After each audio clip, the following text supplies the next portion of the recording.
Hello everyone. I Tanmay Ganesh Bari, the student of Science Institute of Management Studies. My today's subject for presentation is Analysis of Financial Statement, and my topic is Project on FCFE Valuation Model. Introduction to Free Cash Flow. Dividends are the cash flow actually paid to stockholders. Free cash flows are the cash flows available for distribution. Applied to dividends, the DCF model is the discounted dividend approach or dividend discount model. This chapter extends DCF analysis to value a firm and the firm's equity securities by valuing its free cash flow to the firm and free cash flow to equity. Introduction to free cash flows. Analysts like to use free cash flow valuations models FCFF or FCFE whenever one or more of the following conditions are present. The firm is not dividend paying. The firm is dividend paying, but dividends differ significantly from the firm's capacity to pay dividends. Free cash flows align with profitability within a reasonable forecast period with which the analyst is comfortable or the investor takes a control perspective. Common equity can be valued by either directly using free cash flow to equity or indirectly by first computing the value of the firm using a free cash flow to firm model and subtracting the value of non-common stock capital to arrive at the value of equity. Defining free cash flow. Free cash flow to equity is the cash flow available to the firm's common equity holders after all operating expenses, interest, and principal payments have been paid, and necessary investment is working, and fixed capital have been made. Free cash flow to equity is the cash flow from operations minus capital expenditure minus payments to debt holders. Valuing free cash flow to equity. The value of equity can also be found by discounting FCFE at a required rate of return on equity. The following is the formula for free cash flow to equity. Equity value is equal to sigma FCFE 1 upon 1 plus R raised to 1. Since FCFE is the cash flow remaining for equity holders after all other claims have been satisfied, discounting FCFE by R gives the value of the firm's equity. Dividing the total value of equity by the number of outstanding shares gives the value per share. Single stage constant growth for FCFE valuation model. FCFE in any period will be equal to FCFE in the preceding period times. The following is the formula for FCFE in the preceding period times. The value of equity in FCFE is growing at a constant rate is equity value is equals to FCFE 1 upon R minus G is equals to FCFE 0 into 1 plus G upon R minus G. The discount rate is R, the required return on equity. The growth rate of FCFF and the growth rate of FCE are frequently not equivalent. Computing FCFF from net income.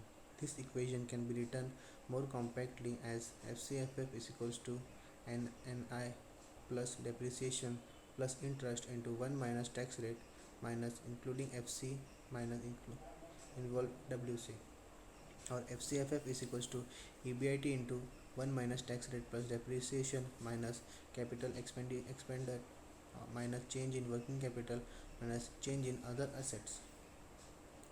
Finding FCFE from NI or CFO.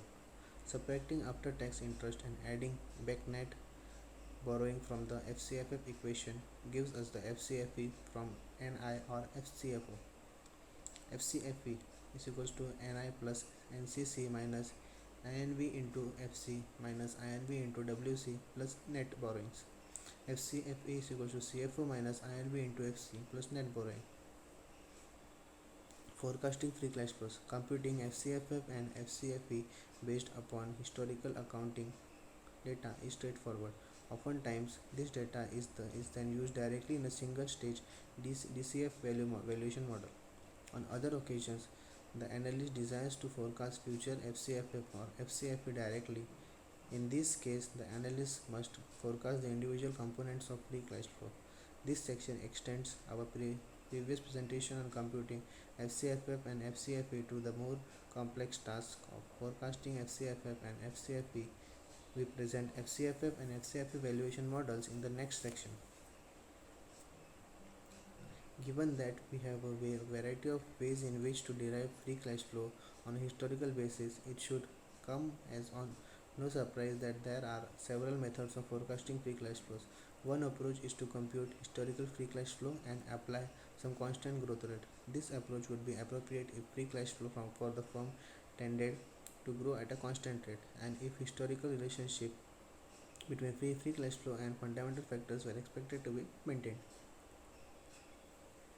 Forecasting a free cash flow to equity. If the firm finances a fixed percentage of its capital spendings and investments in working capital with debt, the calculation of free cash flow to equity is simplified. Let DR be the debt ratio. Debt as a percentage of assets.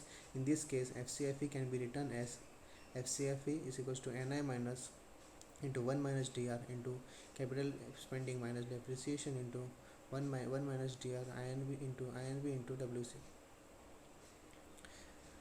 When building FCFE valuation models, the logic that debt financing is used to finance a constant fraction of investments is very useful. This equation is pretty common. Preferred stock in the capital structure. When we are calculating free cash flow to equity, starting with net income value to common. If preferred dividends were already subtracted when arriving at net income value to common. No further adjustment for preferred dividends is required. However, issuing preferred stocks increases the cash flow available to common stockholders, so this term would be added in. In many respects, the existence of preferred stocks in the capital structure has many of the same effects as the existence of debt. Expect that preferred stock dividends paid are not tax deductible, unlike interest payments or debts. Non-operating assets and firm value. When calculating free cash flow to firm or free cash flow to equity, investments in working capital do not include any investment in cash and marketable securities. The value of cash and marketable securities should be added to the value of the firm's operating assets to find the total firm value.